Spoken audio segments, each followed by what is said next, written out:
തീപ്പാറും പോരാട്ടങ്ങൾക്കായി കാത്തിരിക്കുകയാണ് നാം എല്ലാവരും. IPL-ലെ ക്വാളിഫയർ പോരാട്ടങ്ങൾ മെയ് 21 മുതൽ ആരംഭിക്കും. ആദ്യ ക്വാളിഫയറിൽ ഏറ്റുമുട്ടുന്നത് സീസണിൽ 1-ാം സ്ഥാനത്ത് ഫിനിഷ് ചെയ്ത കിങ് ഖാന്റെ കൊൽക്കത്ത നൈറ്റ് റൈഡേഴ്സും കാവ്യമാരന്റെ സൺറൈസേഴ്സ് ഹൈദരാബാദും തമ്മിലാണ്. തുടക്കം മുതലേ മികച്ച പ്രകടനം കാഴ്ചവെച്ചാണ് KKRന്റെ വരവ്. 14 മത്സരങ്ങളിൽ നിന്ന് 9 ജയവും 3 തോൽവിയുമാണ് KKRന്റെ ഈ സീസണിലെ പ്രകടനം. ഇതിൽ 2 മത്സരങ്ങൾ മഴ മൂലം ഉപേക്ഷിച്ചെങ്കിലും 20 പോയിന്റുമായി ക്വാളിഫയർ 1-ലേക്ക് ആധികാരികമായാണ് KKRന്റെ വരവ്. 14 മത്സരങ്ങളിൽ നിന്നും 8 ജയവും 5 തോൽവിയുമാണ് സൺറൈസേഴ്സ് ഹൈദരാബാദിന്റെ ഈ സീസണിലെ പ്രകടനം. ഇതിൽ ഗുജറാത്തുമായുള്ള മത്സരം മഴ മൂലം ഉപേക്ഷിച്ചു.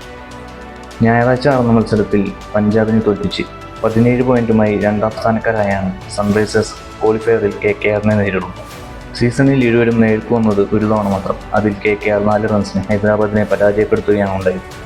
1-ാം ക്വാളിഫയറിൽ ജയിക്കുന്നവർക്ക് നേരിട്ട് ഫൈനലിലേക്കും തോൽക്കുന്നവർക്ക് ഒരവസരം കൂടി ഉണ്ടാകും. മഴയുടെ ഭീഷണിയില്ലെങ്കിൽ ഒരു തീപാറും പോരാട്ടം തന്നെയാകും അഹമ്മദാബാദിലെ നരേന്ദ്രമോദി സ്റ്റേഡിയമിൽ സാക്ഷ്യം വഹിക്കുക. ബുധനാഴ്ച നടക്കുന്ന എലിമിനേറ്ററിൽ മലയാളികളുടെ പ്രിയപ്പെട്ട സഞ്ജു സാംസൺ ക്യാപ്റ്റനായ രാജസ്ഥാൻ റോയൽസും IPL ചരിത്രത്തിലെ തന്നെ മികച്ച തിരിച്ചുവരവ് നടത്തിയ ബാംഗ്ലൂർ റോയൽ ചലഞ്ചേഴ്സും തമ്മിലുള്ള മത്സരം. സീസണിൽ 8 ജയവും 5 തോൽവിയുമാണ് രാജസ്ഥാൻ റോയൽസിന്റെ സമ്പാദ്യം. ഇതിൽ കൊൽക്കത്തയുമായുള്ള അവസാന മത്സരം മഴ മൂലം ഉപേക്ഷിച്ചതോടെ 17 പോയിന്റുമായി 3-ാം സ്ഥാനക്കാരായാണ് എലിമിനേറ്ററിലേക്കുള്ള വരവ്. പോയിന്റ് നിലയിൽ സൺറൈസേഴ്സിന്റെ ഒപ്പമാണെങ്കിലും റൺ റേറ്റിന്റെ അടിസ്ഥാനത്തിലാണ് രാജസ്ഥാൻ 3-ാം സ്ഥാനത്തേക്ക് പിന്തള്ളപ്പെട്ടത്. ആദ്യത്തെ 9 മത്സരങ്ങളിൽ 8 ജയിച്ച രാജസ്ഥാന് അവസാന മത്സരങ്ങളിൽ കാലിടറുകയായിരുന്നു. പിന്നീട് ഒരു മത്സരത്തിൽ പോലും രാജസ്ഥാൻ ജയിക്കാനായില്ല. എന്നാൽ ആദ്യത്തെ 8 മത്സരങ്ങളിൽ ഒരു ജയം മാത്രമുണ്ടായിരുന്ന ബംഗളൂരു അവസാന 6 മത്സരത്തിലും ജയിച്ച് അവിശ്വസനീയമായ തിരിച്ചുവരവിലൂടെയാണ് പ്ലേ ഓഫ് സ്ഥാനം ഉറപ്പിച്ചത്. അവസാന മത്സരത്തിൽ നിലവിലെ ചാമ്പ്യന്മാരായ ചെന്നൈയെ 27 റൺസിന് തകർത്താണ് ബാംഗ്ലൂരു തൻ്റെ തിരിച്ചുവരവ് ആഘോഷമാക്കിയത്.